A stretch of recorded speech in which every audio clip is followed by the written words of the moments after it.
de un milenio y medio que no se explora. Y algo que no nos dicen es que antes también había autoras escribiendo. No nace de la nada Jane Austen. Tiene un background de escritura femenina y de mujeres activas muy grande. Algo que les comentaba a mis compañeras era que en España y en América Latina sí existía un espacio para las mujeres. En los siglos de oro, en 1600, 1700, en la Edad Media, sí existía un espacio. Las mujeres escribían, no solo Sor Juana, muchísimas monjas escribieron en su época. No solo la reina Isabel, muchísimas mujeres gobernaron en su época. Pertenecían a lo público, iban al teatro. Si ustedes leen obras de teatro o miran, es mejor verlas, siempre es mejor ver teatro. Si ustedes miran teatro de los siglos de oro, hay actrices, hay personajes femeninos que están todo el rato. Estamos hablando de personajes de capa y espada, de obras de teatro de capa y espada, en donde estaba la dama y sus criadas. Fácil, unas 5 mujeres en escenario. En Inglaterra eso no pasaba. En el mundo anglosajón, en los 1600, no existían mujeres. Si leen Romeo y Julieta, Julieta está 13 minutos en escenario y como 8 callada porque estaba medio dormida, medio muerta. No, o sea, porque lo que agarraban era un castrati que hablara y ya. No existía la figura femenina pública. Y en ese contexto es en el que están escribiendo estas mujeres. Están escribiendo en un contexto en donde Rousseau ya dijo que las mujeres no sirven para nada más que para tener hijos y para educarlos. Estamos en un cambio paradigmático en donde Jane Austen empieza a escribir desde lo privado. Antes, por supuesto, que teníamos textos desde lo público. No existía la literatura de mujeres y de hombres. No existía. Era solo literatura. Si hablamos de algo así, si hablamos de místicas, tenemos muchísimas más mujeres, pero también tenemos a San Juan de la Cruz en su poesía, escribiendo en voz femenina, porque era la forma de escribir literatura mística. Entonces es muy ambivalente. En este momento, en 1780, cuando ya tenemos a Jane Austen, no está pasando eso. Todas las mujeres, ¿por qué en América y en Europa pasó lo mismo? Pues porque los franceses conquistaron España. No hubo ahí un cambio de pensamiento y de gobierno como importante, y por eso tenemos a las mujeres reclutadas y separadas, y entonces ya hay una pérdida del espacio público en las mujeres. Desde ahí es donde escriben. ¿Por qué? No porque no existieran o porque no participaran en la Revolución Francesa o porque no participaran en las guerras correspondientes, sino porque las olvidaron, las negaron y las metieron en una casa para no salir. Igual, justo platicábamos que específicamente que eres como experta en literatura medieval, justo nos platicaba que pues hay autoras, ¿no? En ese entonces que desde la escuela no nos enseñan, ¿no? Y nada más conocemos a estas escritoras que justamente son de las que vamos a hablar, pero no nos platican de todo esto. Entonces, no sé, por ejemplo, Mitch, si quieres contarnos también de tu experiencia en la escuela y de cómo fuiste descubriendo estas otras autoras. Creo que sí me di cuenta. Yo era muy fan de los libros de la SEP, de los cuentos, ya saben, el perrito, el libro amarillo, y cuando uno está chiquita no se cuestiona quién está contando las historias, simplemente las consumes y te guías mucho por el me gustó o no. Pero conforme tú vas acercándote de nuevo, no sé, pienso mucho en colecciones, ¿no?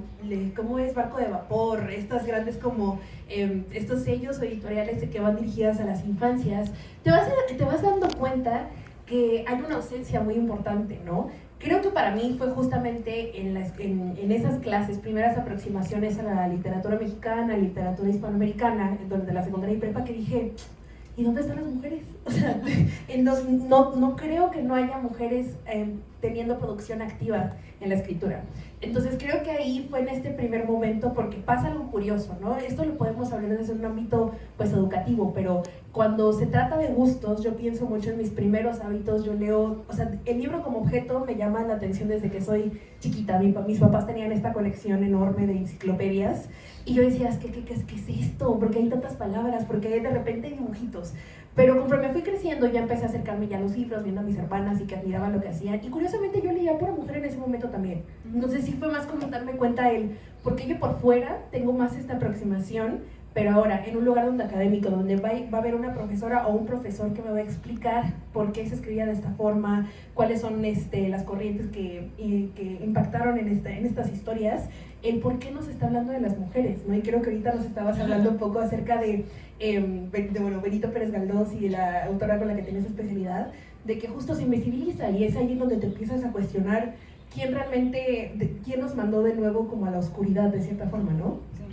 Sí, y justo me gustaría que nos hablaras un poco de cómo es que pasan las mujeres de escribir normal, que es literatura, sin importar si es para hombres, pero no, mujeres, y cómo se van hacia escribir en lo privado y cómo estas autoras empiezan a escribir desde lo íntimo. A ver, bueno, también quiero aclarar que también tengo experiencia personal relacionada con las lecturas. Sí. Solo tiene que ver con que me dediqué a letras hispánicas. ¿Qué ocurre cuando las mandan a lo privado? Ya existían lecturas que eran para mujeres. La literatura mística es una de ellas. Es su forma de expresión. No solo de poder expresarse, sino de obtener arte a través de lo místico. ¿Por qué? Porque la Edad Media y los siglos de oro va a ser moralizante en un sentido religioso. Más si pensamos en la Contrarreforma, ¿no? O sea, como estos problemas de protestantes, ¿no? Ya existía una literatura para mujeres, pero también es cierto que va a haber un espacio en el cual pues, la mujer encerrada también la tienes que ocupar. O sea, va a llegar un punto en el cual la casa ya va a estar limpia, los hijos ya van a estar haciendo sus cosas, ¿no? O sea, ya no va a ya que más plancha, pues, o sea, ya no tiene más que hacer. Entonces, va a leer literatura, la que tenga las posibilidades. O sea, para mí, y lo tuvimos como en la primera reunión, para mí es importante mencionar, chicos, a las autoras que estamos hablando, las estamos hablando porque son autoras blancas, europeas, privilegiadas, sí. Que, o sea, no estamos leyendo un recetario, como notas de un recetario de una mujer negra en Inglaterra, no. Estamos hablando de mujeres que tenían toda la intención de escribir porque podían tener toda la intención de escribir, por lo tanto de ser publicadas. Creo que nuestra neurona compartida, así en sinapsis en el mismo momento, porque justo yo iba a hablar de eso, ¿no? ¿Qué tipo de mujeres tenían acceso a la educación? Tenemos que recordar que en esa época el índice de alfabetización era diminuto, o sea, no había tanta mujer con acceso a estas herramientas para poder acceder a libros para empezar, ¿no? Entonces, creo que desde ahí, desde leer, ya es un tema el quién tiene ese acceso, ¿no? Y quién decide quién tiene ese acceso, ¿no? Y por lo tanto, ¿quién puede escribir y desde dónde? ¿Va a escribir desde lo privado? Pues sí, es su realidad. No puede escribir desde la escuela porque no va, pero sí puede escribir desde, pues mi profesor que me daba las clases de latín, porque estamos hablando de una élite que tenía el dinero para pagar a un asesor que le diera clases de latín a la muchacha, ¿no? En cuestión, y que, o sea, que sabía. Y en el mundo hispano dices, bueno, saber latín, normal. En España, en las escuelas públicas se enseñan latín. En Inglaterra, en el mundo anglosajón, ahí ya empieza, o sea, desde ahí ya podemos empezar a ver qué tipo de privilegios son los que están y a quiénes le escriben. No le está escribiendo a la campesina, no la va a leer la campesina, ni el campesino, porque no puede. Exacto, lo va a leer la aristocracia, porque además estamos en un punto en donde se divide en dos: la alta burguesía, que puede comprar los libros, que puede aprender a leer, y la aristocracia, que tiene criados, que tiene esclavos, que les hagan el quehacer, y ellas no tienen qué hacer. Les tienen, o sea, con algo se tienen que entretener. Y ya después de tocar 7 veces el piano, ya dices, bueno, una leída, ¿no? O sea, como que algo que... Y por eso empieza a haber esta literatura que nutre el imaginario femenino. Y es que justo ahorita me puso a pensar así nada más como apunte, el cuántas vivencias, cuántas nociones no nos perdemos porque las mujeres que estaban ya en clase más trabajadora, clase ya que se dedicaba más a otras labores que no eran propias del hogar, sino que tenían otros contextos, cuántas historias y cuántas nociones no se perdieron en la historia justo por ese tema, qué fuerte. Sí, Horrible. Fuerte. Y ahora regresando un poco al tema que nos comentabas que dentro de tu escolaridad, pues tú fuiste leyendo estos libros, ya después te fuiste preguntando, bueno, ¿es autora o es autor el que estoy leyendo? También me gustaría saber de tu lado, Diana, cómo fue ese proceso y para las dos, ¿cuáles son estas características que ustedes identificaron en los textos que las hacían decir, ay, aquí me resuena esto, como no había leído esta perspectiva antes de autores, hombres, y que ahora me están resonando a mí y que esto me está llevando a leer a más mujeres, ¿no? De que seguirle rascando. Para mi ventaja, en la escolaridad, tuve la oportunidad de leer autoras en secundaria. También es cierto, las humanidades no han sido bien vistas en los últimos siglos, entonces resulta complicado, porque pues te daban una antología, ¿no? Entonces leías lo que había en la antología y por mucho que la profesora se pusiera acá luchona, ¿no? Pues era de, pues es que en la antología tengo a Benito Pérez Galdós, ¿qué hago? ¿No? En prepa ya con textos sueltos fue donde yo conocí a Emilia Pardo Bazán y dije, esto es una locura.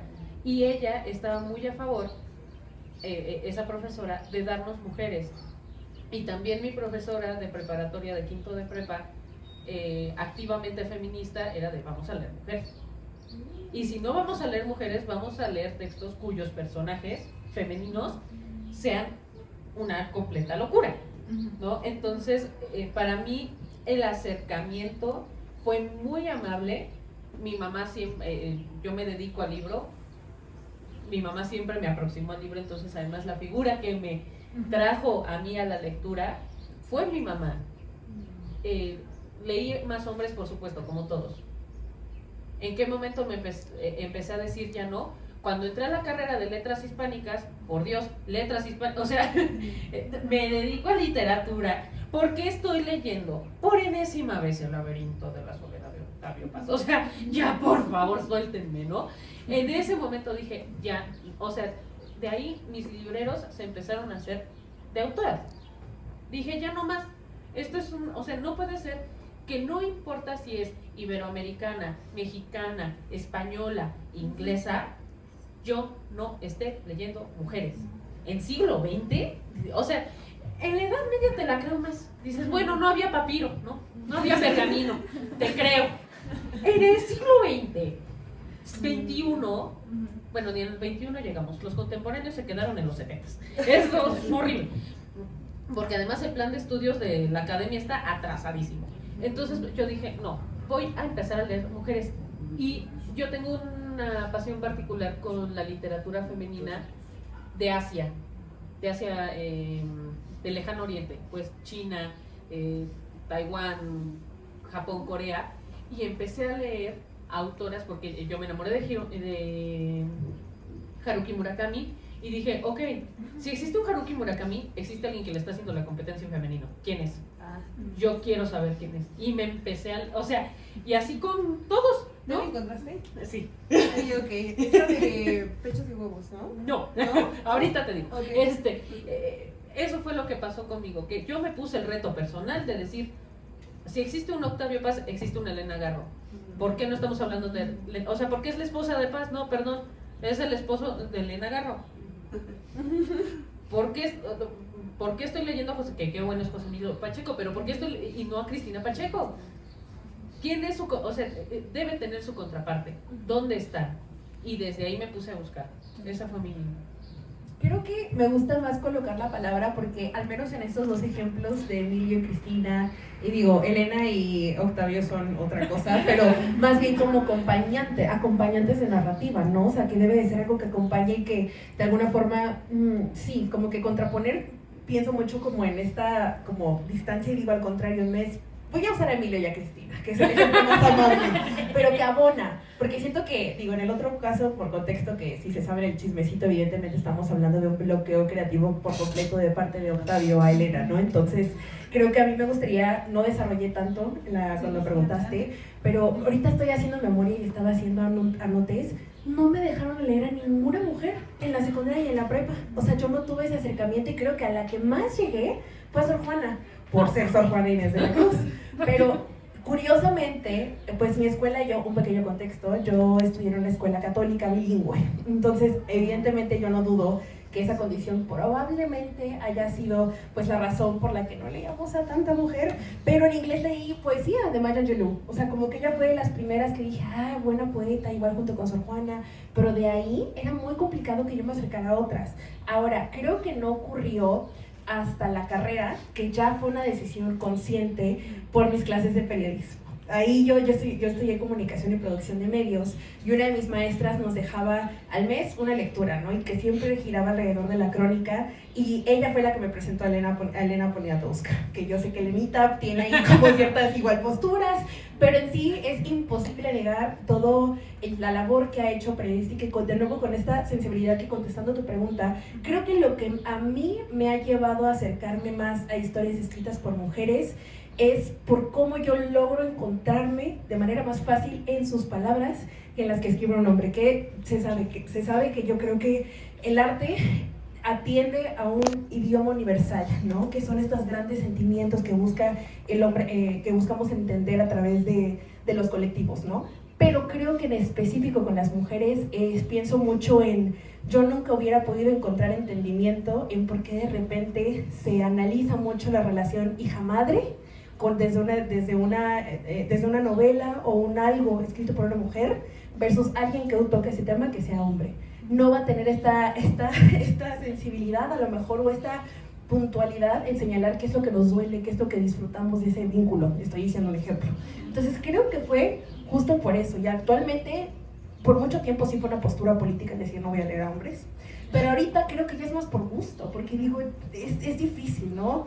Yo le rezo a Carlos Ruiz Zafón, la verdad es de mis autores favoritos, pero aún así me cuesta ya trabajo elegir lecturas que no sean basadas en voy a poder encontrar una respuesta en lo que estoy leyendo. O sea, creo que eso es en lo que me estoy acercando y ya quitando por el tema como ya más, por ejemplo, personas de color, autores que sean de Occidente, o sea, que se alejen por completo del canon ya pues guiado por lo anglosajón, ¿no? Entonces, creo que busco ir por allá, con el entendimiento que encuentro en las palabras. Mi aproximación y mi gusto por leer autoras, contestando la pregunta, sí, es que quería que lo contestara primero Vic, porque dije, ay, es momento de cerrar el micrófono, tiene que ver con que hay una clara forma de escribir. Por supuesto que las mujeres van a intentar escribir como los hombres porque si no, no venden. ¿Qué pasa con Sor Juana? O sea, Sor Juana es muy grande, es muy buena, porque escribe como Lope de Vega, porque escribe como, porque tiene que seguir el canon, porque si no sigues el canon, y tú lo sabes, si no sigues el canon no vendes. Si no vendes no hay obra. Exactamente, y si, como patrocinas la siguiente, o sea, es que ahí entramos en un bonito. Terrible el capitalismo del arte. Sí, exactamente. Antes existían los mecenazgos, yo los extraño.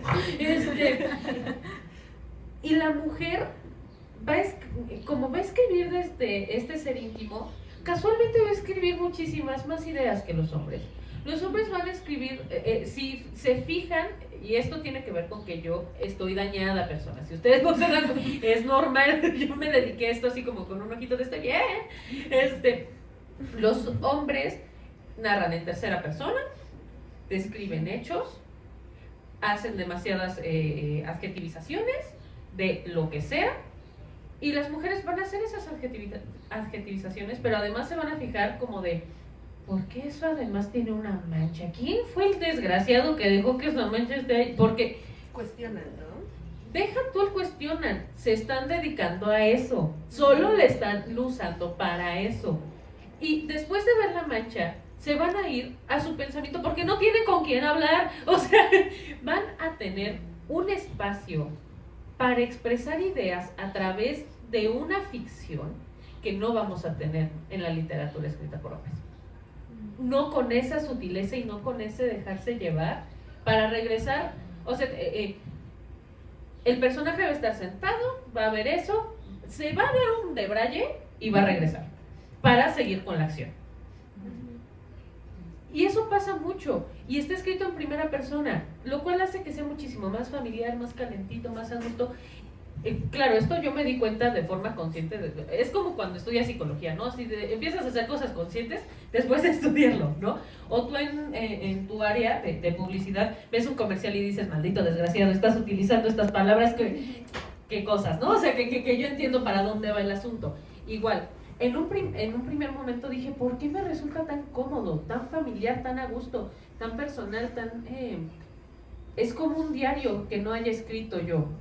Eso fue lo que me pasó. Ya después caí en conciencia de que tiene que ver con estos hechos, porque los hombres van a escribir desde su ser hombre, y desde su ser hombre necesitan cero reafirmación, la tienen todo el tiempo. Desde la nalgada que se dan entre ellos en el equipo de fútbol, hasta, de verdad, hasta el que no se tienen que cuestionar en dónde se van a sentar, porque nadie les va a ver los genitales.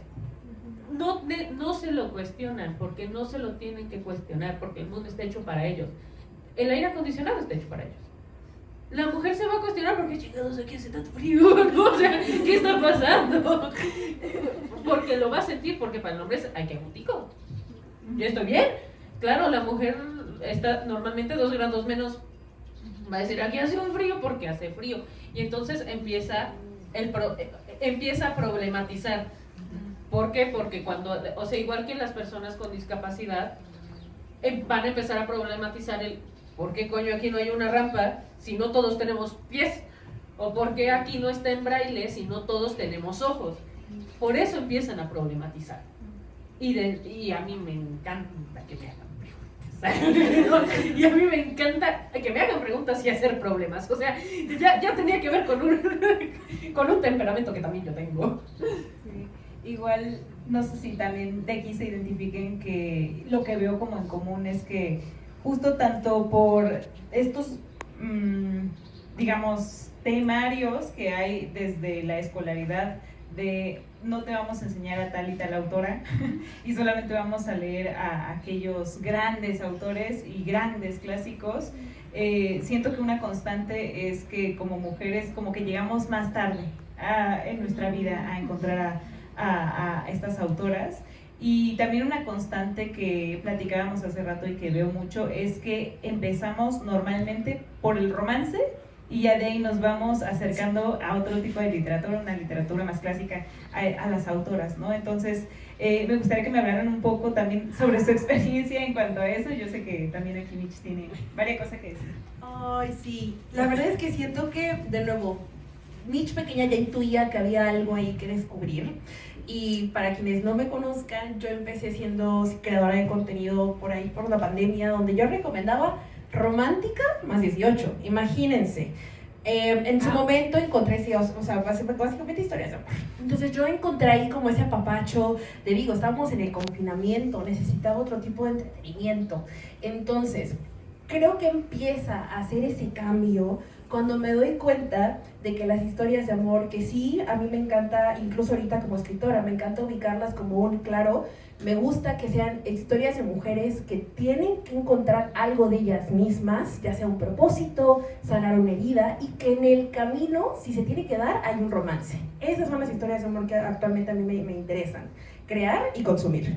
Pero en su momento yo las usaba más para entretenerme, y fue ahí cuando yo empecé a sentir que me quedaban cortos los romances, porque evidentemente el sentimiento más grande o la emoción más grande que se explora es el amor, el vínculo con el otro, cómo el amor impacta directamente a nosotros y a los que nos rodean cuando estamos en este estado tan, pues bonito y también incómodo que puede ser enamorarte, ¿no?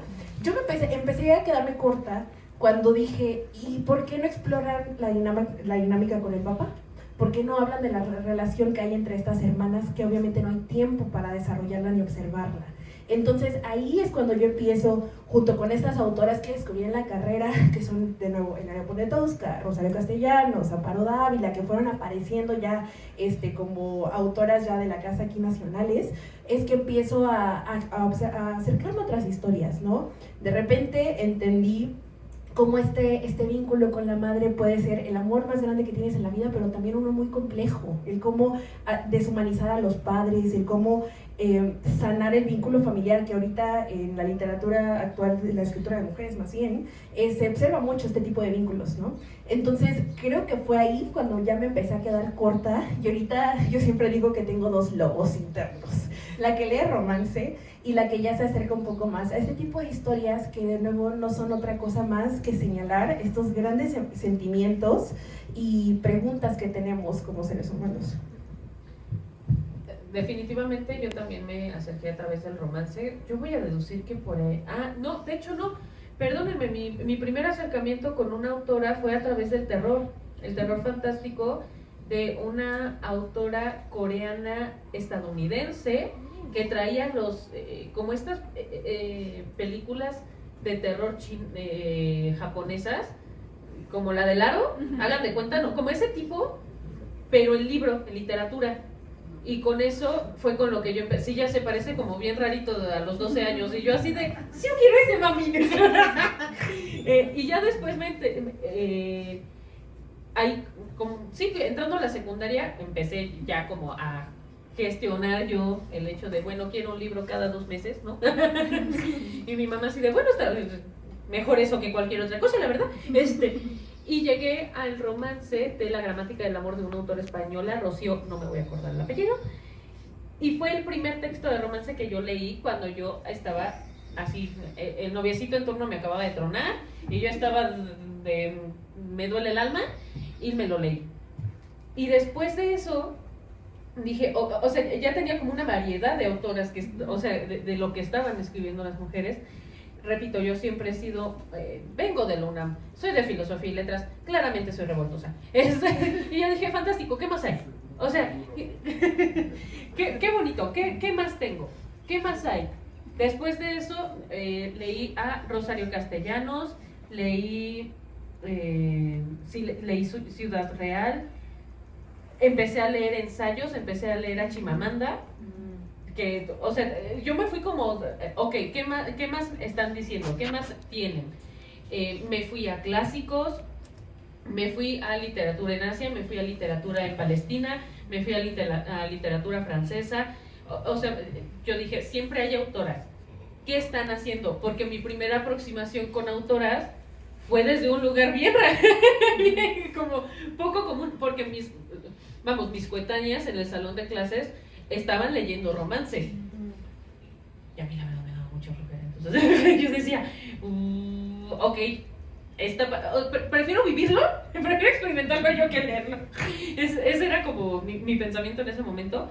Y después llegué al romance, pero desde otros lugares. O sea, llegué al romance por romanticismo, por naturalismo, o sea, por géneros literarios. Y de ahí surgía el tema del romance. Como que me llamaba más la atención el género, cómo estaba hecho. Yo creo que por eso me dediqué a lo que me dediqué. Me llamaba más la atención de por qué lo hacían así, qué tenían que decir en ese contexto para hacerlo así. Y casualmente tocaban el romance. Casualmente todas tocaron el romance, ¿no? Digo, lo vamos a hablar más adelante, pero Jane Austen, ahorita pensé luego en Jane Austen, dije, sí, verdaderamente ella es la mamá de todos los tropos y clichés que nos gusta ver en novela romántica. Sí. Y creo que es innegable que hay, o sea, en cuanto empiezas a leer autoras, ya empieza a ser como una elección, como que transforma tu vida, transforma tu visión y es como un, soy como tú. Eres igual. Sí. Entonces me gustaría saber a ustedes, además de obviamente la parte profesional que dices, esto me motivó a letras hispánicas, esto me motivó a empezar a escribir libros, a empezar a desarrollar mis propias historias, como además de transformarlos en esa visión profesional, también personalmente cómo ustedes las transformó para sus relaciones interpersonales con su familia, que con el novio y esas cosas, ¿no? Wow. Uy, irónicamente me ha hecho más suave, pero no quiero que interpreten lo suave como debilidad. Creo que me ha hecho entender con ojos más amables al mundo, porque de nuevo, como dices, el haberme encontrado en estas novelas que sirvieron como un espejo, al final fueron una forma de poder vincularme con el otro de una manera más profunda. Entonces creo que ahora me detengo más antes de reaccionar o responder en cierta forma, o sea, que qué profundo, ¿no? O sea, de qué forma puede llegar la literatura a permear incluso tu personalidad, porque creo que muchas veces, creo que inconscientemente igual como robamos o tomamos prestado como ciertas cosas que vemos en protagonistas, ¿no? Su paciencia, su carácter, ¿por qué no? En la forma de decir, yo ya no voy a tener miedo de denunciar esto si algo me hace sentir incómoda, tener el valor. Entonces creo que lo pondría de esa forma, me ha vuelto un poco más suave con el mundo, que ahorita pienso mucho en cómo actualmente es una elección el que yo escriba romance, porque creo que en un mundo donde estamos teniendo muchos impactos de violencia, de injusticia, siempre digo que la ternura es punk. Permanecer suaves en un mundo donde constantemente se nos intenta tirar, creo que para mí es como muy importante seguir colocando al amor como lo que nos va a salvar, pero también no lo piensen en amor romántico, sino amor por el otro, por el bien, ¿no? Creo que todos aquí podemos pensar en algún momento donde un extraño o una extraña nos vio en problemas y se acercó y, oye, ¿todo bien? Digo, ayer me caí en Parque México y alguien vino a rescatarme, literal, yo estaba ahí en el piso. Entonces, creo que todos hemos tenido estos encuentros con el otro ser humano que nos recuerdan que el amor o el cuidado por el otro sigue estando ahí, que sin eso pues ya nos vamos a ir al carajo como sociedad, claro. Sí. En mi caso fue como todo lo contrario. A mí lo que me hizo fue sí, o sea, no, o sea, fue decir, gracias a la literatura escrita por mujeres, me abrí a tener espacios con mujeres. Yo manejo un club de lectura feminista donde todas las mujeres son bienvenidas, y decidí que fuera separatista para tener un espacio donde podamos conversar por horas y horas. Hago cada año en el 8M un conversatorio de género para hablar de los problemas que siguen suscitando. En lo personal me hizo estar con mujeres, me hizo relacionarme, me hizo tener ¿te gusta el romance? Va, ¿desde dónde lo lees? Bueno, yo lo leo desde aquí, ¿qué hacemos con eso? ¿Dónde podemos compartirnos? Tomamos un café, mira, es que existe esta autora, no, es que existe este personaje, no, es que, o sea, ya no veo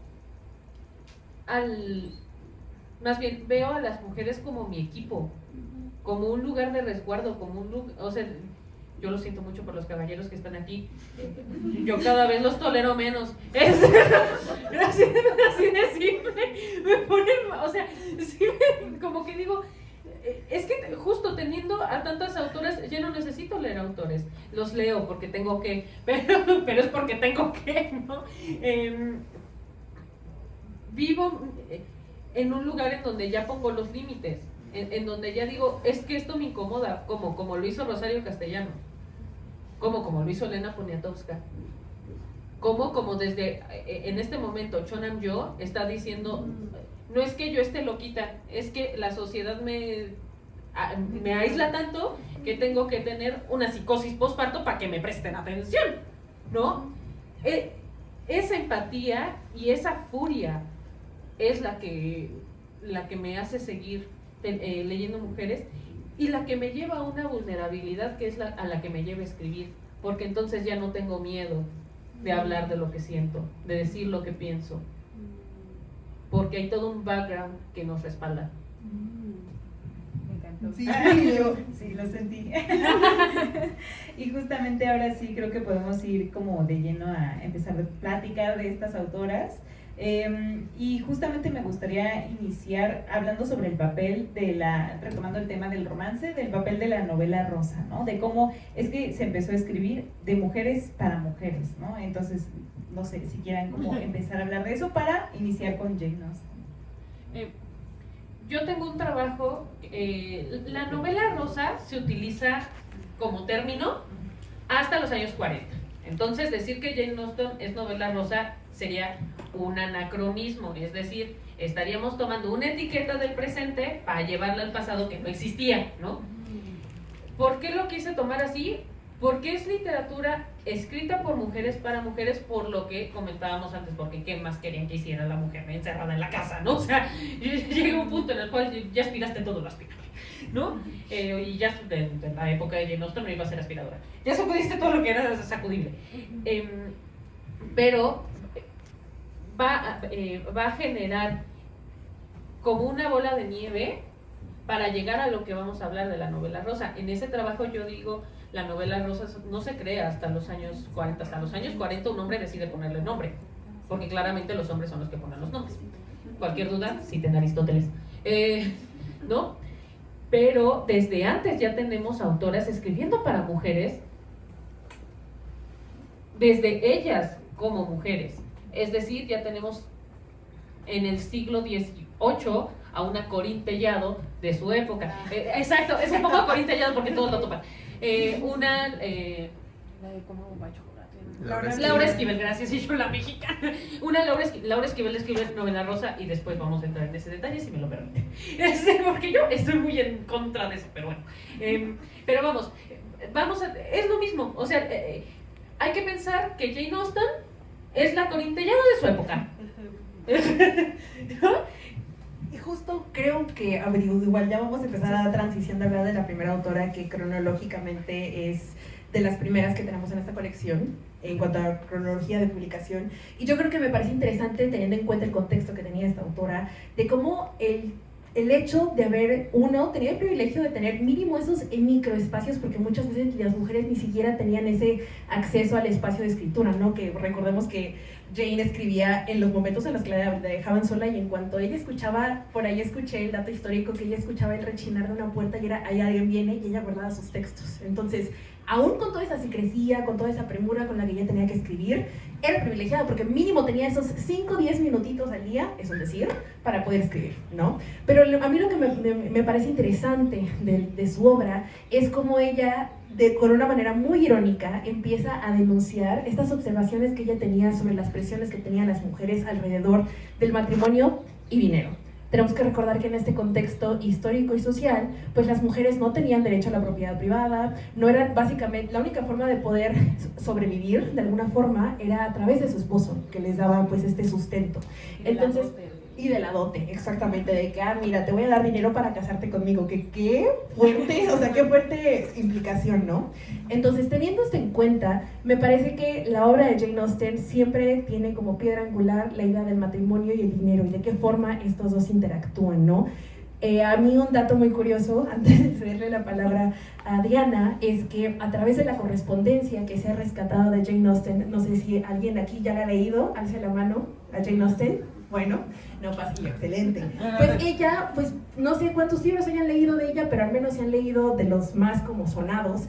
Podrán notar que hay ambigüedad en la postura que ella tenía en cuanto al matrimonio, ¿no? Pero lo que ella quería, lo sabemos a través de las cartas que ella tiene con su hermana Cassandra, que están resguardadas, donde ella dice una frase muy bonita que es que todos merecemos casarnos por amor aunque sea una vez en la vida. O sea, ella era una romántica que soñaba con esta compañía, tal vez no este contrato que justo estábamos hablando fuera, que en ese momento los matrimonios eran un contrato, era una forma de seguir existiendo básicamente. Entonces, creo que desde ese ángulo, de que ella quería que el amor y el acompañamiento era posible al encontrar al compañero de vida, es que ella empieza a jugar con estas ideas del matrimonio, ¿no? Sí.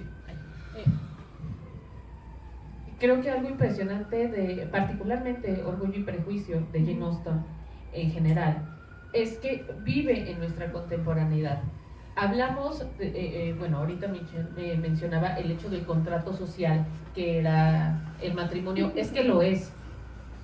Si nosotros nos vamos, no muy lejos, a Tláhuac o a Tlalpan, o sea, por supuesto que te voy a dar a mi hija por 5 vacas y 3 veces, por supuesto que sí.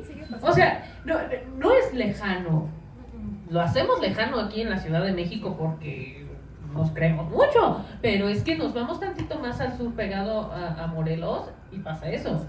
Nos vamos a una sierra y no estoy hablando de Afganistán ni de Pakistán, no. Estoy hablando de aquí en México al lado. O sea, tiene todavía, por supuesto que el matrimonio es en muchos contextos una forma de solvencia económica y una forma de mantener a la hija, porque si ya tienes 7 hijos y los otros ya se casaron y no puedes mantener a una, pues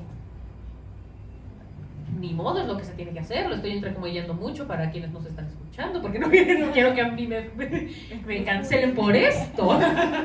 Pero sí, o sea, y creo que eso es la importancia. Jane Austen está escribiendo en La Regenta, en un momento en donde hay un cambio con los reyes, está gobernando su hijo, hay mucho caos en Inglaterra, en Reino Unido, por lo tanto hay mucho caos en la economía.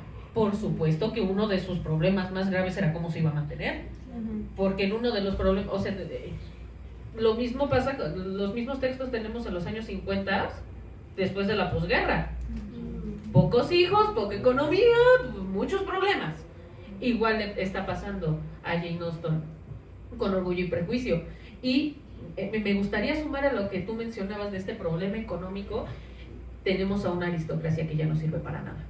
Y eso es Orgullo y Prejuicio. Orgullo y Prejuicio se puede dar porque Mr. Darcy tiene un título. Y también me voy a olvidar, ¿me puedes decir el nombre de la protagonista? Lizzie Bennet. Lizzie, gracias. Lizzie es una aristócrata que no tiene dinero. Igual que la película de...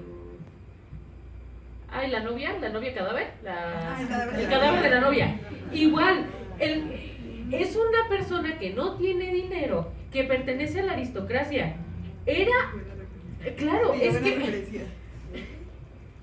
que él tiene prejuicios porque, y ella tiene el orgullo porque no se puede casar con alguien que no tiene el mismo título. Es un problema, o sea, es quitar el título, que es el nombre, el prestigio, que ya no sirve para nada porque no tiene el dinero, versus el dinero.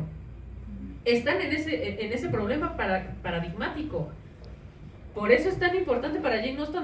O sea, si lo pensamos bien, Jane Austen está hablando de economía. O sea, es un problema muy grave porque están pimponeando entre la aristocracia, que ya no sirve para nada en ese momento y en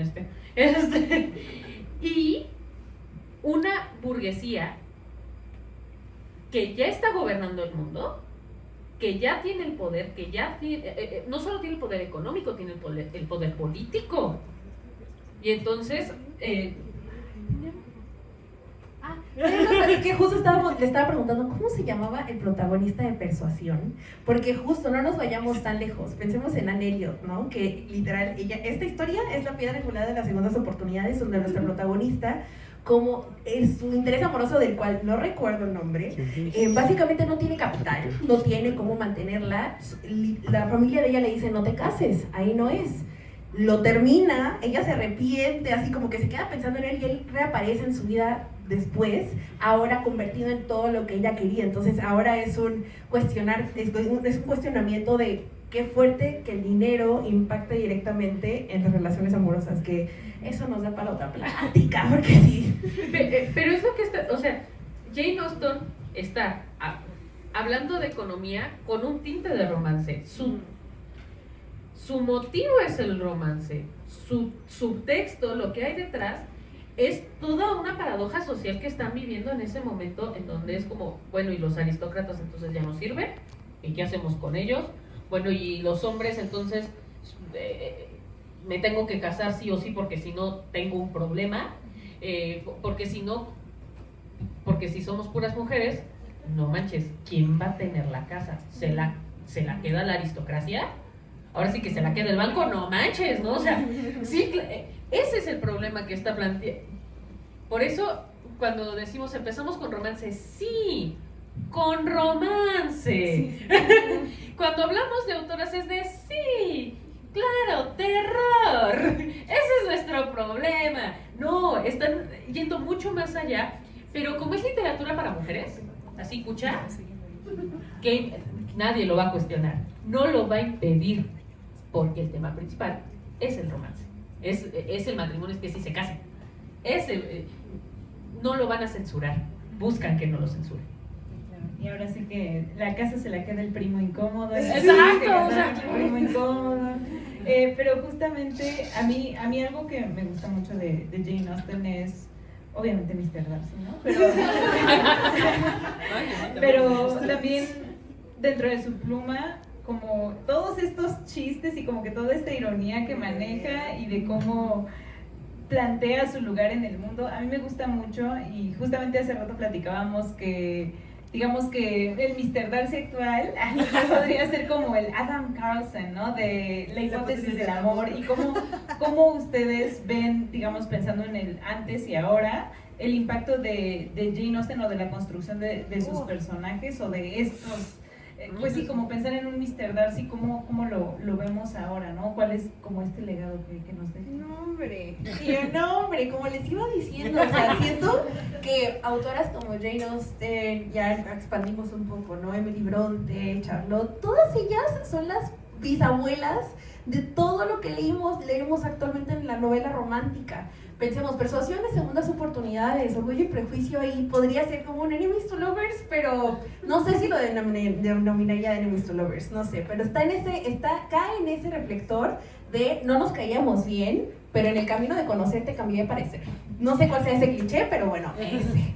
Entonces, por supuesto, o sea, me parece que ellas cimentaron por completo estas dinámicas que, de nuevo, tal vez no me gusta plantearlas como un cliché, sino más bien qué dinámica o de qué forma tópico justo va esta personaje a interactuar con el otro, porque pensemos que por algo se les dice heroínas a las protagonistas, ¿no? Porque tienen van en una búsqueda más profunda que solo el amor, ¿no? En el caso de Jane Austen, siempre sus heroínas miran directamente a estas cosas incómodas como lo son las convenciones sociales con las que estaban sujetas, ¿no? Entonces, para mí, significan pues todo, o sea, yo creo que no sería tan fácil poder acercarnos a estas dinámicas si no hubiera sido por ellas. Y además los personajes tópicos que nos van a plantear, tópico no es malo, tópico es lugar común. Si no hay lugar común, no lo vamos a leer. O sea, va a ser como, esto es demasiado rarito. Va a presentar, nos cae tan bien y tan mal, o sea, queremos matar a Mr. Darcy y nos cae tan bien Mr. Darcy, porque se nota la diferencia de un hombre escrito por una mujer a un hombre escrito por un hombre. El hombre escrito por un hombre es... Gracias. Gracias por usar esa palabra. Este es un lugar seguro, por lo que estoy viendo. Excelente. El personaje masculino escrito por una mujer va a tener una complejidad psicológica más compleja. No nos interesa si está mamado o no. Nos vale. Nos interesa que piense y que sienta. No, o sea, y bendito Dios, Jane Austen nos dio personajes que sienten y que piensan. Por eso va a marcar un canon de hombres escritos por mujeres, porque repetimos, la literatura va a ser para ellas porque no la vamos a cuestionar, es romance. Y además, ¿cómo la vamos a cuestionar? ¿Cómo lo vamos a censurar? ¿Ya viste quién es Mr. Darcy? O sea, a la lujuria no mete, ¿no? O sea, claro, pensado desde la cabeza de un sacerdote, desde la cabeza de una monja, uno dice, ah, caray. Y creo que esa es de las cosas más tristes, ¿no? Que digo, usaste el adjetivo soso, pero yo lo diría como plano, ¿no? Que pienso mucho en que no se les da, que de nuevo, una dimensión, o sea, no les dan dimensión a los personajes masculinos, porque claro, los hombres no pueden llorar. Los hombres no pueden mostrar debilidad. Una de las cosas que de nuevo permean consecuencias del patriarcado, que no permite que los hombres tengan tan fácilmente esta apertura emocional, que de nuevo no me gusta pensar que las mujeres somos más sensibles. Realmente no.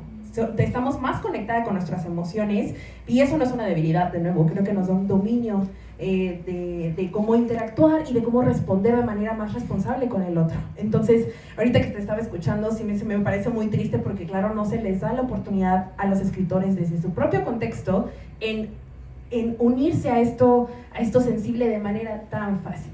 Y si lo hacen, son sumamente castigados. Exactamente. O sea, si lo hacen, su literatura no pega, porque no es intelectual. Porque cómo vamos a hacer Niebla de Unamuno tal vez es un texto demasiado específico, pero es que es demasiado intelectualoide. O sea, Como Pedro Páramo no va a sentir las consecuencias de haber sido un padre ausente, ¿no? O sea, como él no Ajá. se cuestiona esas cosas. exactamente. Y- sí. Muy bien. Igual pensando en estos hombres escritos por mujeres, vamos con otra autora, con Mary Shelley. Ahora esta criatura escrita por una mujer, toda la sensibilidad que tiene el monstruo de Frankenstein, a mí es, de verdad, yo odiaba leer al doctor Frankenstein porque yo decía, este hombre como me desespera, pero leer a la criatura era como, wow, qué perfecto es, ojalá no fuera tan deforme. Pero ahora hablemos de la madre de lo gótico, ¿no? Que muchas veces se habla de madre de ciencia ficción, de terror, que aquí me gustaría que Diana abonara un poco más a esto, pero pues empecemos con Mary Shelley. Tristemente nadie la habla como la madre de la ciencia ficción y ahorita hablamos de eso. Repetimos, creo que Mary Shelley es una aristócrata. Mujeres blancas privilegiadas. No, es que va a ser bien importante porque ella va a tener el contexto de la primera vacuna contra la tuberculosis, de que se esté hablando de las teorías de la electricidad y que ella sea la privilegiada en escucharlo. Si no, no puede existir Frankenstein. Sí. ¿Quién era su mamá? Empecemos desde ahí. Mary Wollstonecraft, la mujer que inscribió la reivindicación de los derechos de la mujer. O sea, Exactamente. Bueno, no, en realidad esa fue una francesa y después alguien le arrebató el título, pero esa es otra historia. Claro, porque es que son así en Francia.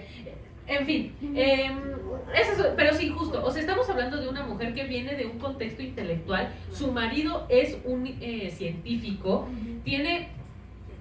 con eso se rodea y desde ahí escribe. Ahora, nosotros hablamos de mujeres revolucionarias. Mary Shelley no tiene un discurso, tiene un discurso conservador, no tiene un discurso revolucionario. Ella no está a favor del positivismo. Por eso hace Frankenstein. O sea, ella, sumamente católica, apostólica romana, dice, ¿quién está jugando con los tiempos de Dios y por qué están reviviendo a los... O sea, literalmente, ¿qué falta? ¿Que revivan a los muertos con electricidad? Un siglo más tarde reviven a través de electroshocks el corazón, ¿no? Y sí, reviven a los muertos. Ese era su pavor. Su discurso es sumamente conservador, porque ella no está creyendo lo que el mundo está a punto de experimentar. No lo soporta. La innovación de Mary Shelley está en cómo lo narra. Mary Shelley no está de acuerdo con la medicina. No, ¿por qué vas a andar rompiendo los tiempos de Dios? ¿Qué te va? O sea, a nosotros ahorita nos da igual, por favor, vacúnense. Pero en sus tiempos, hombre, era un problema de que te mandaban a buenos días, ¿no? O sea, son buenos días San Pedro. Eso es lo que pasaba. Entonces, por supuesto que su discurso va a ser muy conservador, pero ¿cómo lo hace? Va a ser sumamente novedoso. Va a inventar el gótico, va a ser la madre del gótico. ¿Por qué? Porque ella tiene un romanticismo que la respalda, que ya experimenta con lugares lúgubres, que ya experimenta con este retome de la Edad Media, de la ciudad, lo bueno, ¿no? La ciudad es bonita, la ciudad es civilización, afuera barbarie, afuera horrible. ¿Por qué? Porque en la Edad Media afuera te podía pasar lo que sea, dentro de la ciudad, no tanto. Desde ahí ya tiene como este background y le da una vuelta de tuerca más y hablamos entonces de la ciencia ficción. A mí me sorprende que no hablemos de que Mary Shelley hace ciencia ficción cuando tiene una ley que todavía, cuando tiene una teoría, perdón, que todavía no se vuelve ley de la electricidad aplicada a un texto de forma prácticamente mágica. ¿Por qué? Porque en ese momento pues no existía, o sea, todavía iluminaban con velas. Había cosas ahí que todavía no pasaban.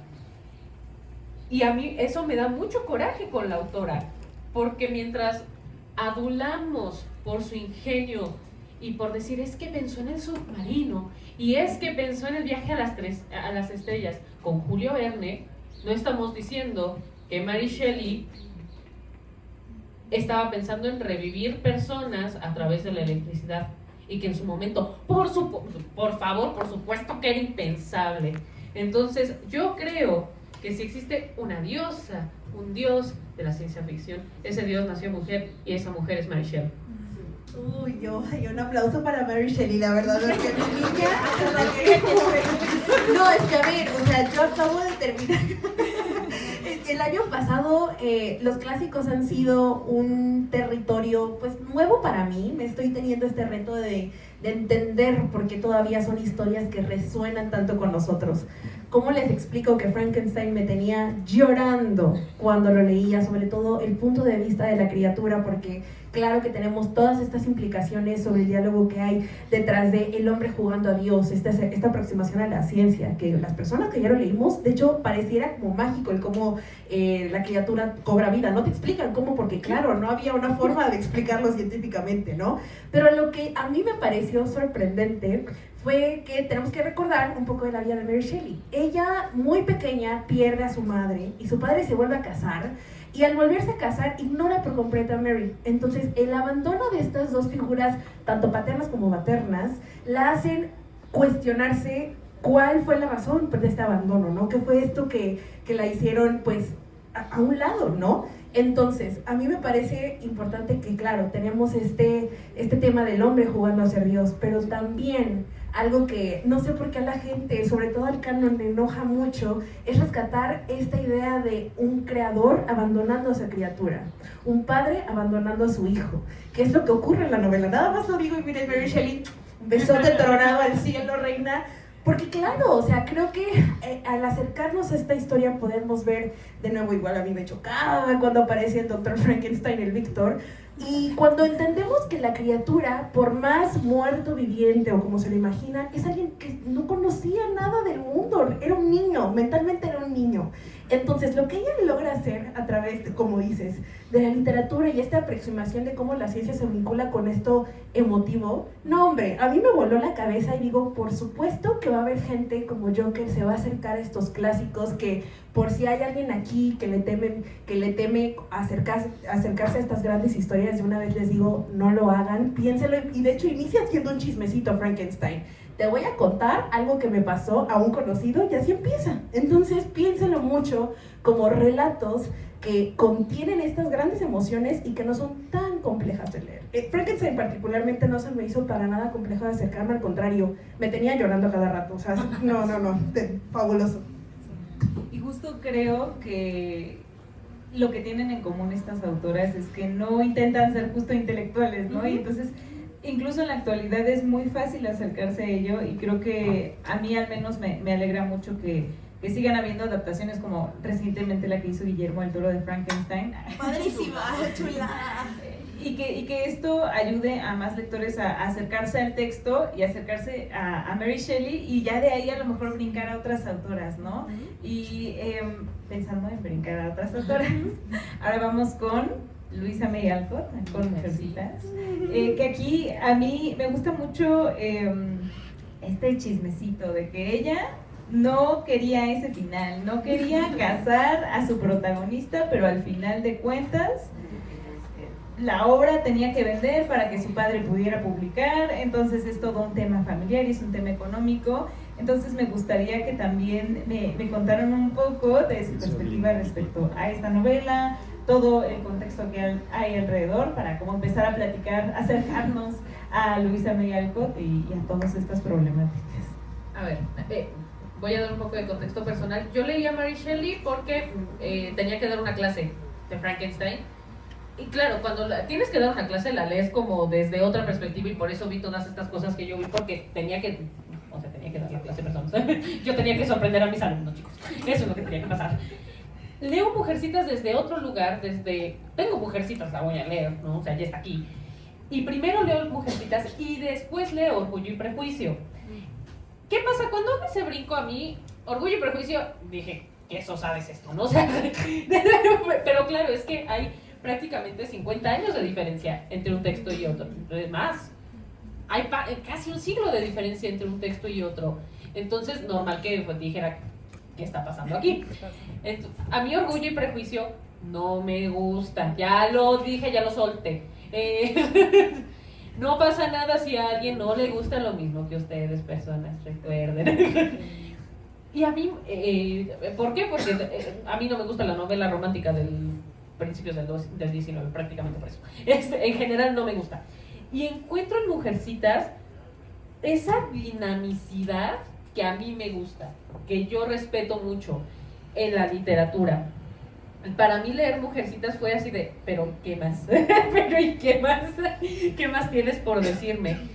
Además está escrita en un contexto distinto. Ya estamos hablando de un texto de Estados Unidos, en un momento de guerra, en un momento en donde nuevamente no hay hombres.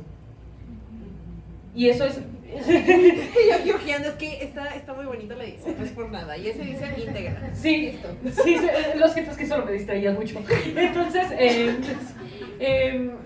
sí, entra en un contexto en donde no hay hombres. Y de hecho ese es el problema, no hay hombres. Es como de fantasía y regresamos al mismo punto de orgullo y prejuicio. ¿Y cómo carambas voy a mantener yo esta familia? Porque además no tuve hijos, ¿no? O sea, y además tengo la suerte de que no hay personajes masculinos en la casa y todos lo tienen que hacer mujeres.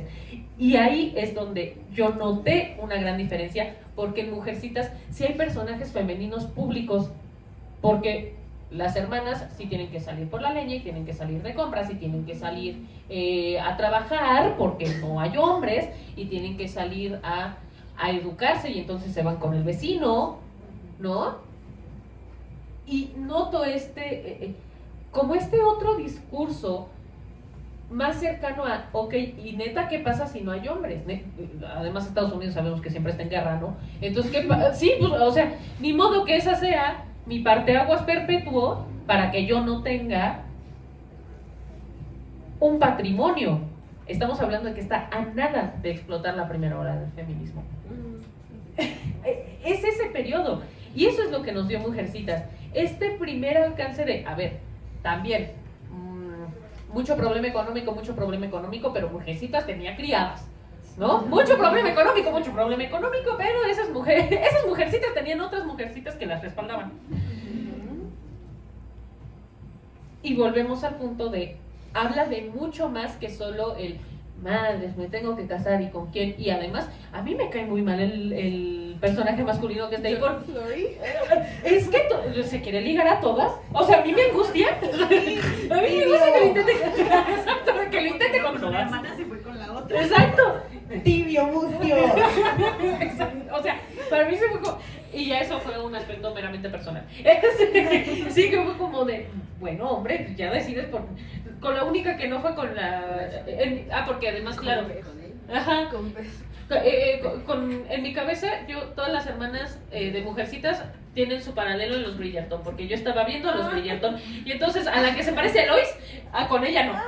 Con ella es la única con la que no, porque pues, iba a haber una intelectualoide. Pero fuera de eso, con todas... quiere tener una aproximación y está genial porque va a tener un respaldo masculino que en caso de que el papá no vuelva de la guerra, pues las va a cobijar. Pero eso queda resuelto a mitad de la obra. Entonces, el resto de la obra es ver con quién se va a casar.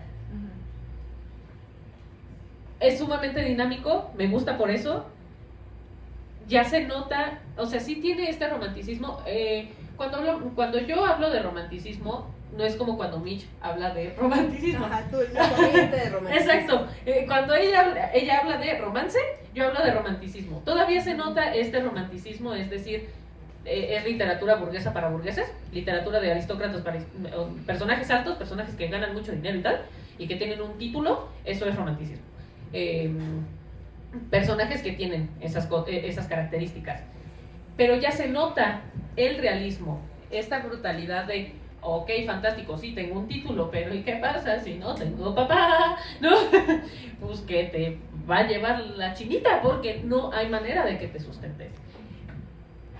Y para mí ese fue el impacto que tuvo, porque va a haber muchas obras relacionadas. Hay una obra francesa que habla también es un pueblo que todo el mundo se va, en este caso la Revolución Francesa, y se quedan así como de, no hay hombres, y hay que cambiar la plomería, ¿no? Y pues ¿quién lo va a hacer? Pues las mujeres, o sea, el perro no lo va a hacer, ¿no?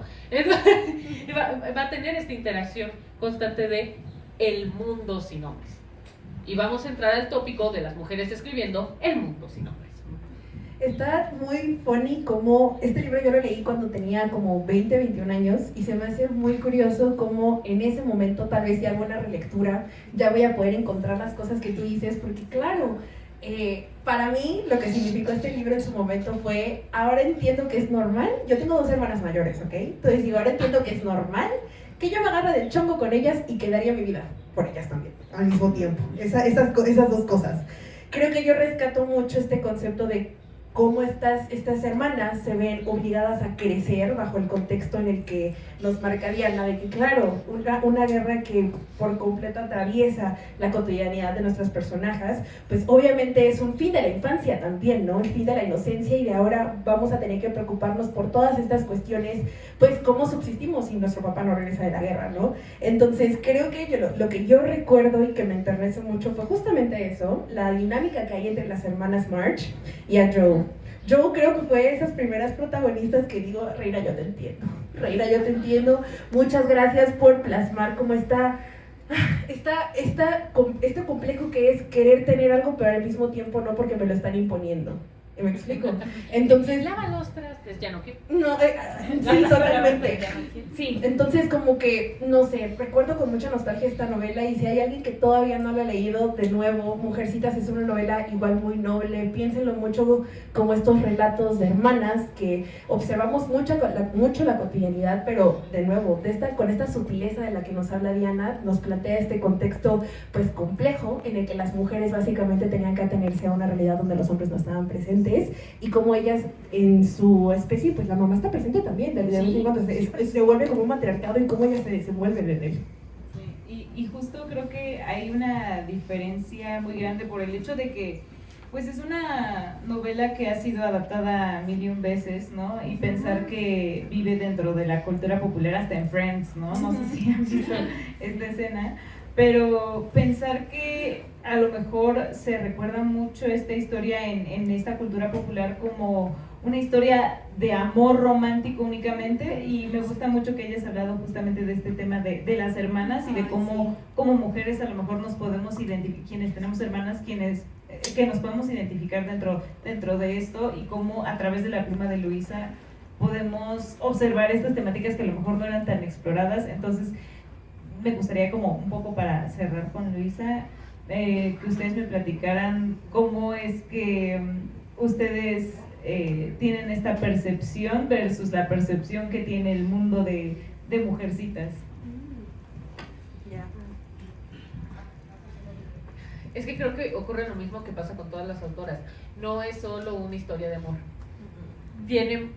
Toca muchos temas, porque es imposible hablar de la condición humana sin tocar todos los temas. Yo no tengo hermanas, yo tengo un hermano, pero mi mamá, o sea, hay 2 hombres en mi casa, bueno, ahora uno, solo mi papá, ¿no? La familia de mi mamá, todas son mujeres, súper codependientes todas, con varios problemas, y claro, y es algo que el texto también toca, la relación continua entre mujeres, que también se vuelve en que no haya cierto pudor, que no haya ciertos secretos, porque no se va a contar a un hombre. Entonces es un momento y un lugar de igualdad perpetuo. No hay hay una jerarquía en el cual hay una mamá, una hermana mayor, y las que tienen hermanos mayores sabemos que es como de, bueno, ya ni modo. Ya. Pero ideológicamente todas están en el mismo punto. Por lo tanto, vamos a tener diálogos muy iguales, que nos van a marcar las mismas ideas y la misma corriente de pensamiento, porque están viviendo la misma realidad. Para mí, una invitación a leer Mujercitas es ese. No es solo una historia de amor, no es solo a ver quién se casa con el vecino, ¿no? O sea, o a ver cuándo esperan a que regrese su papá. Sí, extrañan a su papá, pero mientras viven, o sea, la realidad sigue. les pasa mucho eso a las personas que van a la guerra. Mi papá estuvo en guerra. Mi papá fue a las guerras de Asia. Y regresó regresó y mis abuelos se habían divorciado, pues, o sea, que la realidad sigue. Entonces, sí es para mí una invitación a ver también qué contexto histórico nos están narrando, qué diálogos están teniendo las personajes.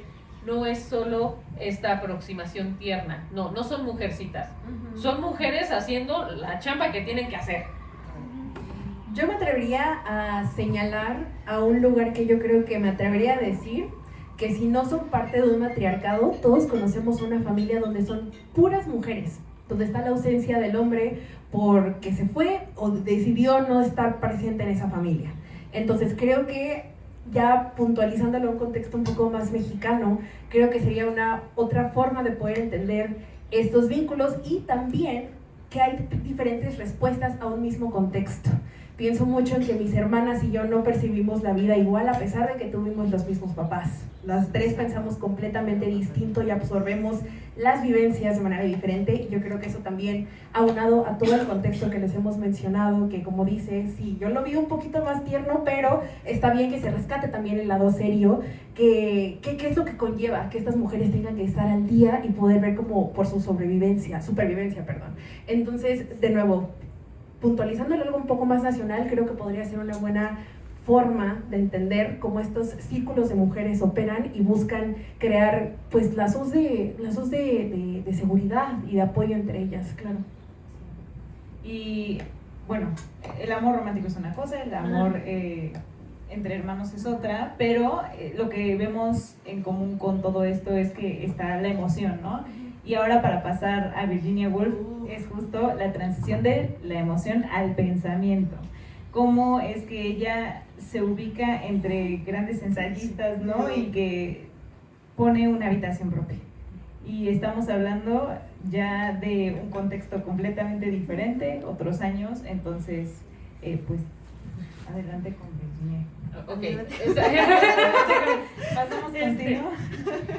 Sí, esto fue algo que les comentaba en la primera reunión. Virginia Woolf ya está hablando de pensamientos. Ya se está poniendo al tú por tú con los ensayistas de la época.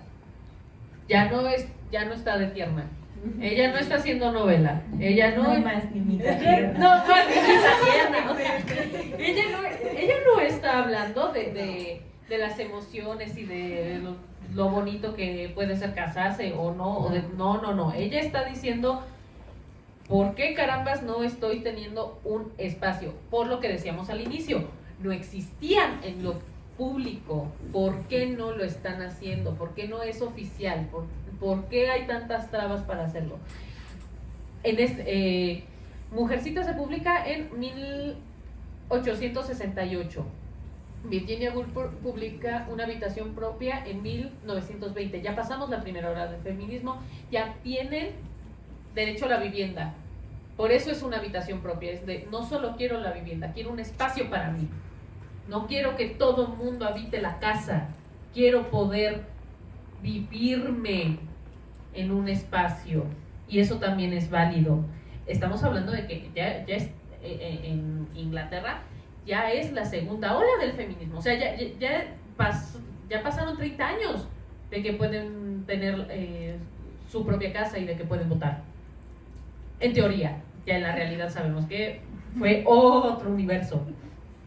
Virginia, aquí ya no hay una experiencia propia. Cuando hablamos de ensayo, tenemos que entrarle con crítica al texto, con un pensamiento crítico, porque eso es el ensayo. Y ella está haciendo eso. Se está metiendo a tú por tú con todos los ensayistas. En el siglo XX todos están cuestionando todo, porque además 1929 ya pasó la Primera Guerra Mundial. Ya pasaron muchas cosas en el Inter. Todo el mundo se está cuestionando todo. En América Latina estamos teniendo en 1909 el Ariel de Rodó. Se están preguntando qué es ser latinoamericano y por qué vale la pena seguir echando miras a Europa. Se está metiendo... Chicas, por favor. Que me distraen un poquito. Están teniendo... estos personajes masculinos con todo su pensamiento dentro de los textos, y por otro lado tenemos a Virginia Woolf diciendo, nuestro pensamiento también cuenta, ¿dónde está? ¿Por qué no lo publican? ¿Por qué no estamos hablando de esto? Claro, Virginia Woolf publica Una habitación propia, esto yo lo leí en mi club de lectura feminista, y las preguntas fueron, claro, Virginia Woolf está escribiendo Una habitación propia mientras tiene a criadas negras en la cocina, todas juntas, ¿no?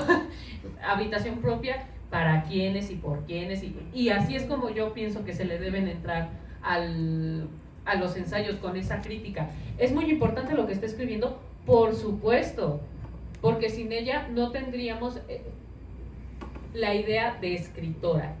¿Cómo pensamos a un escritor? En un espacio, solo, con su café, y hoy día metido en la computadora, en aquellos ayeres pues metido en la pluma, ¿no? ¿Por qué la mujer no tendría derecho a lo mismo? Está empezando a hablar de esta igualdad. Claro, si no existe igualdad entre las personas blancas y negras, no va a pensar en la igualdad entre mujeres blancas y negras, obviamente, aunque en ese momento ya se está empezando a gestionar y a solventar esa idea, pero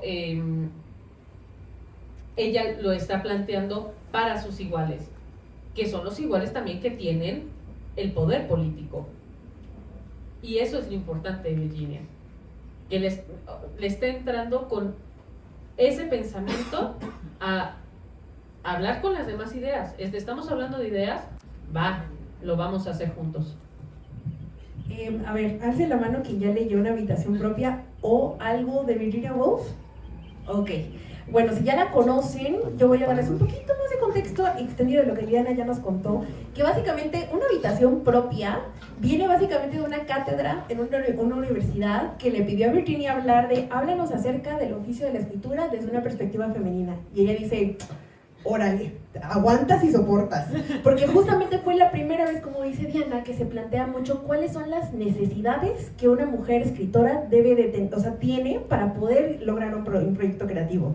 Y tenemos que pensarla como lo que es una mujer blanca, porque ella también formó parte de este grupo selecto británico que son los Bloomsbury, que básicamente son este grupo de escritores donde estaba su esposo Leonard Woolf, que también era ahí parte de la escena, estaba T.S. Eliot y... se me acabo de olvidar el nombre de muchas personas la colocan como una amiga, pero la verdad es que existe correspondencia que denuncia que podría ser una posible amante de Victoria Woolf, Vita Saxville creo que se llama, que este grupo, imagínense, Virginia Woolf colocándose como esta mujer que tiene acceso a medios para poder escribir, aún así ella necesita cosas para escribir. Entonces imagínense qué tan fregado estaba el asunto en esa época. Entonces lo que hace esta obra es plantear no solo los espacios, sino también la necesidad económica que hay detrás de escribir, que si evidentemente yo no tengo el sustento económico para poder tener tiempo dedicado a escribir, sin un trabajo de 9 a 6, que yo creo que ese es un problema que sigue siendo latente completamente, ¿no? ¿En qué momento escribe? Ahorita sí, no sé si desalejar un poco a la mujer, porque creo que es algo que afecta a todo el mundo. ¿En qué momento alguien escribe si de 9 a 6 está con un trabajo que los ahoga? Que son 1 hora, 2 horas, 3 horas de trayecto. ¿En qué momento alguien se sienta a escribir, no?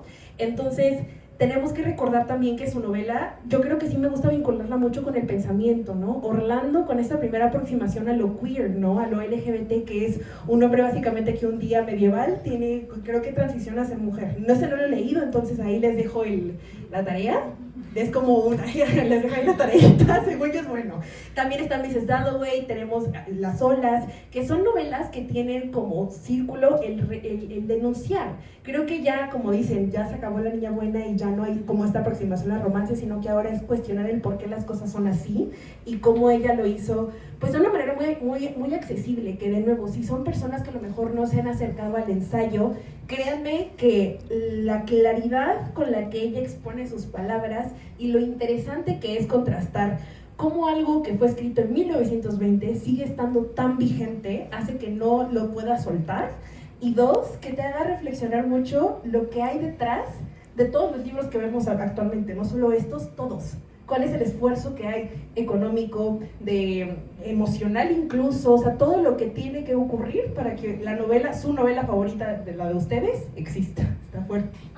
Quiero añadir, tú hablas mucho de la facilidad del lenguaje que tienen, y creo que es muy cierto y creo que es algo que une a todas nuestras autoras, la facilidad del lenguaje, porque al ser pensado para mujeres y tal, no van a utilizar estas esdrújulas que ni hombres ni mujeres entienden. O sea, ¿cuántos hemos leído un texto que tienes que repetir 4 veces la misma palabra porque es de, ¿por qué decidió colocar una palabra, 4 palabras en una en lugar de colocar las malditas 4 palabras? No sé qué está pasando. Rayuela, dices. Ay, sí, Rayuela. Sí. sí, exacto. O sea, estas mujeres no lo van a hacer, ¿por qué? Porque no tienen esa necesidad. Por quienes las están leyendo, no tienen la necesidad de verse de tal forma.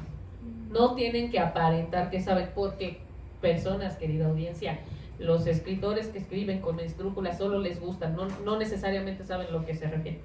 No. Ellos tampoco, los que las escribieron tampoco saben, no se preocupen, no son ustedes. Y ellos dicen, ¿para qué me manoneo? O sea, ya es un desastre que me lean. O sea, ya es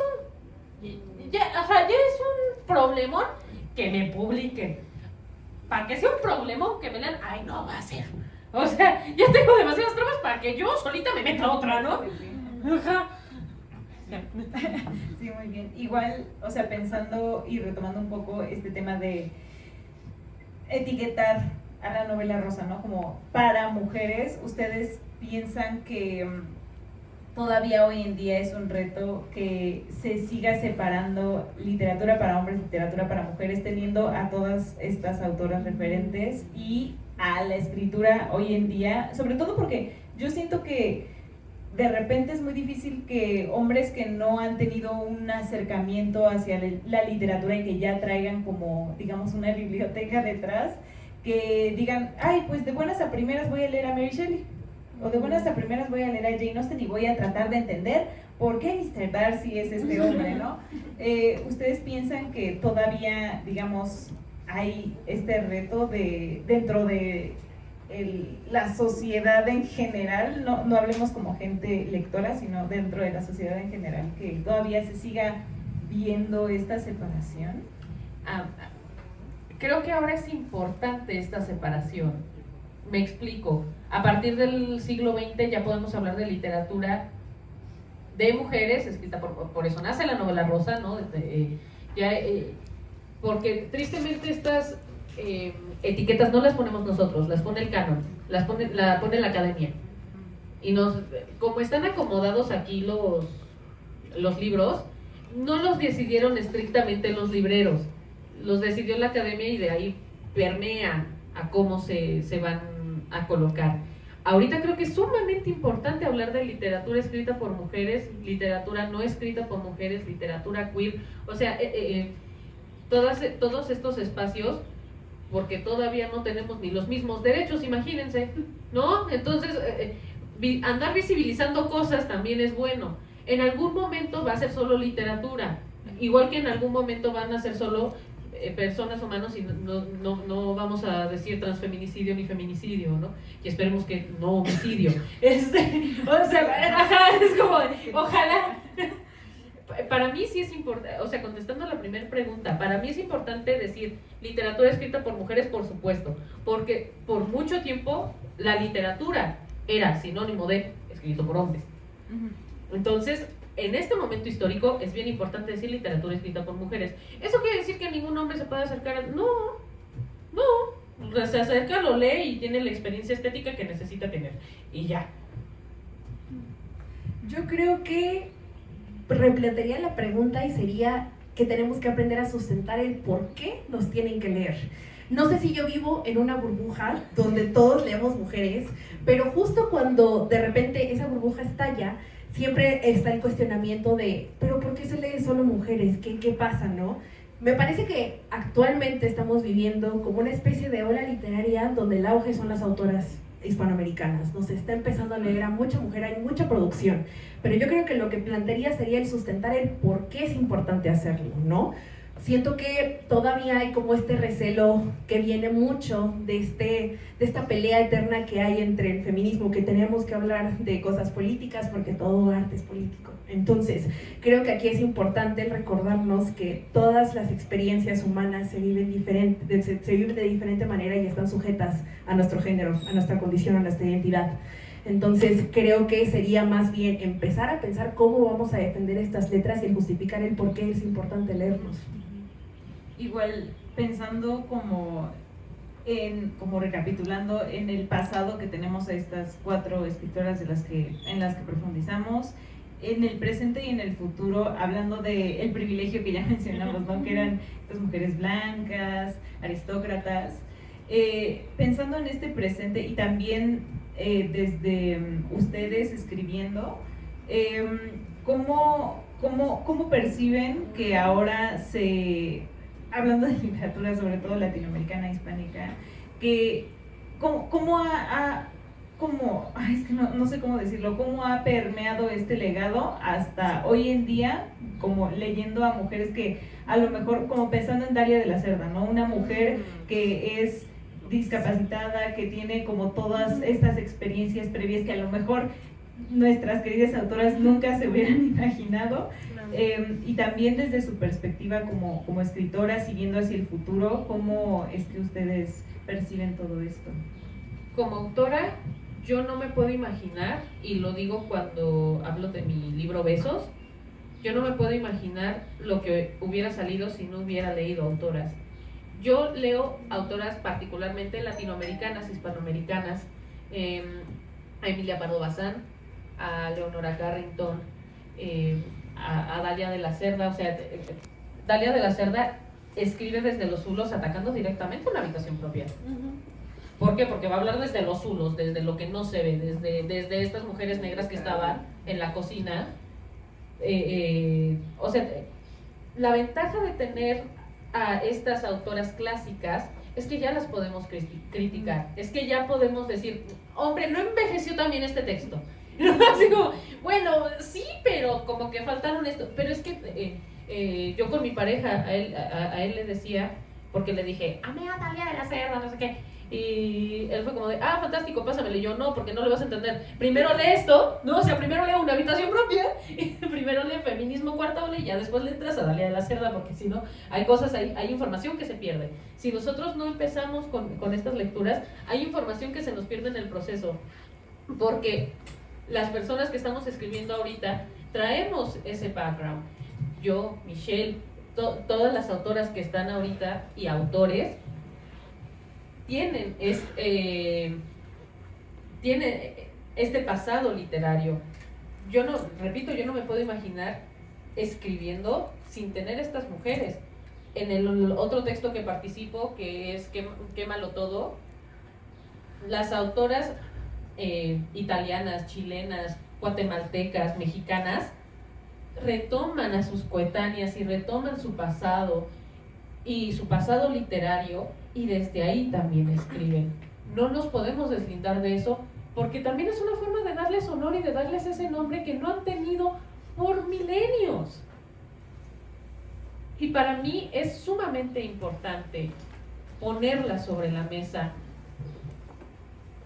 y no pensarlas como un reto intelectual, primero, porque lo son, y pensarlas como un homenaje de que tal vez no lo hicieron todo bien.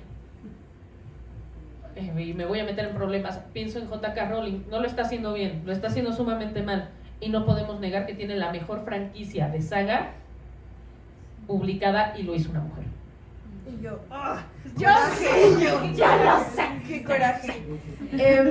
Yo creo que la lucha con la que yo creo que, estoy hablando desde mi propio contexto como escritora que escribe romance, no me cierro a la posibilidad de escribir otro tipo de género en algún momento. Me encanta leer ensayo, me gusta mucho escribir de repente cosas de no ficción que son artículos más personales, pero actualmente creo que es quitarme la pena de decir que escribo romance, porque actualmente me sigue pasando cuando conozco a otros escritores. ¿Y qué escribes?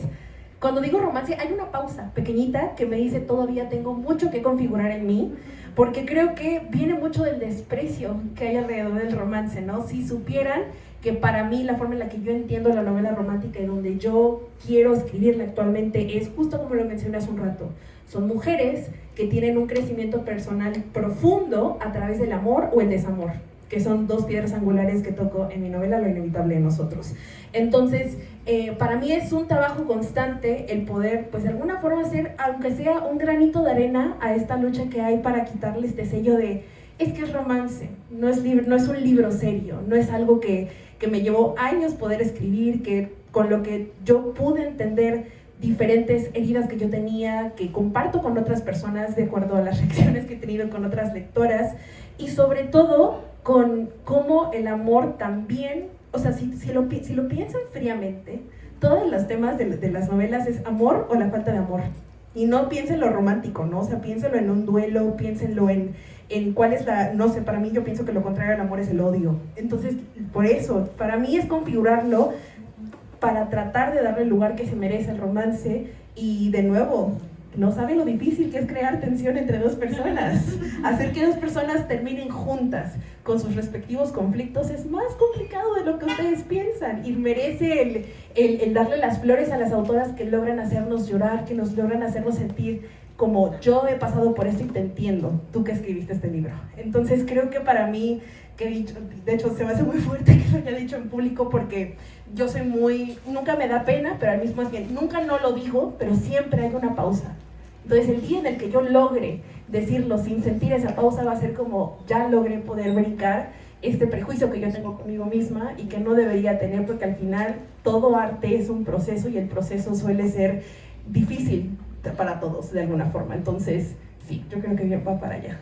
Quiero decirte que sea un género que ahorita está en auge y que sea minimizado por la academia, no quiere decir que sea menos, hija. Es un trabajo, ahora sí que es un trabajo digno, no jodas, o sea, como para que te avergüences, acabas de parir un hijo intelectual y tú te avergüenzas. Ignora ese lapso de segundo en el cual dices, hay que, penita nada. Sí, verdaderamente. Es un trabajo, te costó, hacer un libro no es cualquier cosa. O sea, yo no digo que escribo romance porque no entra en el canon de romance, pero nada más por eso. Yo escribo desde el desamor, desde mi mejor amigo murió de cáncer y desde ahí escribí, ¿no? Haciendo el resumen. ¿Tienes idea del trabajo que cuesta? Sí lo tienes. Es horrible. No tienes que sentirte avergonzada por escribir algo que ahorita no es canon porque decidieron que no lo iba a hacer. Yo solo te quiero decir que el Quijote no fue canon en su época y ahora todo el mundo lo lee. ¿Se imaginan?